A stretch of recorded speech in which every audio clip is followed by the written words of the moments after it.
بسم اللہ الرحمن الرحیم۔ مسلم شریف میں حدیث شریف میں آیا ہے کہ ایک بندہ مومن بیت اللہ شریف کے دروازے کے سامنے مقام ابراہیم اور حجر اسود کے سامنے بیٹھا ہوا ہے۔ وہ پراگندہ حال ہے، گرد و غبار سے اٹا ہوا ہے، بڑا لمبا سفر طے کر کے آیا ہے، اور وہ کہتا ہے یا اللہ میرے گناہ معاف کر دے، یا اللہ مجھے رزق دے دے، یا اللہ مجھے فلاں آسانی دے دے، اے اللہ مجھے فلاں مشکل سے نکال دے۔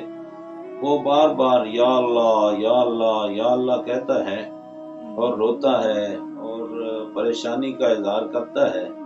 تو رسول کریم صلی اللہ علیہ وسلم نے فرمایا کہ مطعمہ حرام ملبسہ حرام ومشربہ حرام وفی روایت غذی بالحرام، کہ اس کا کھانا بھی حرام کی کمائی کا ہے، پینا بھی حرام کی کمائی کا ہے، پہننا بھی حرام کی کمائی کا ہے، اس کے گھر کا نظام حرام کی کمائی سے فانا یستجاب لہ، تو اس کی وہاں بیت اللہ شریف میں یا اللہ عجزی کے ساتھ کہنے سے کیسے دعا قبول ہوگی جب تک کہ وہ اپنا رزق حلال نہیں کر لیتا۔ تو محترم سامعین، مومن کے لیے رزق کا حلال ہونا یہ عبادت کی قبولیت کے لیے شرط ہے۔ پہلی بات یہ ہے کہ جو اپنے بچوں کو رزق دینا ہے وہ تھوڑا تھوڑا آپ روزانہ اگر ناجائز ذریعے سے زہر اپنے بچوں کے پیٹ میں اتارتے رہیں گے تو کل کلاں یہ بچے بڑے ہو کر کیسے اچھے انسان بنیں گے۔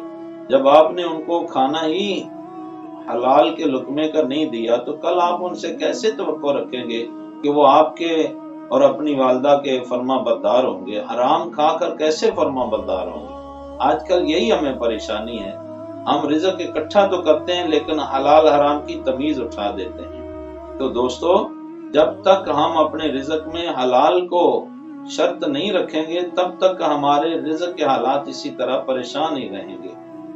تو پہلی بات یہ ہے کہ ہمیں اپنا رزق حلال کرنا چاہیے، اور دوسری بات یہ کہ اس میں اگر کمی ہو تو پھر اس کے لیے کئی وظائف ہیں۔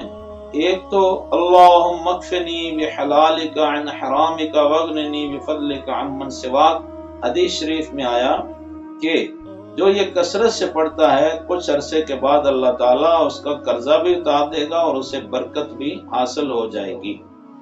اور دوسری بات یہ ہے کہ کثرت کے ساتھ توبہ اور استغفار کرے بندہ۔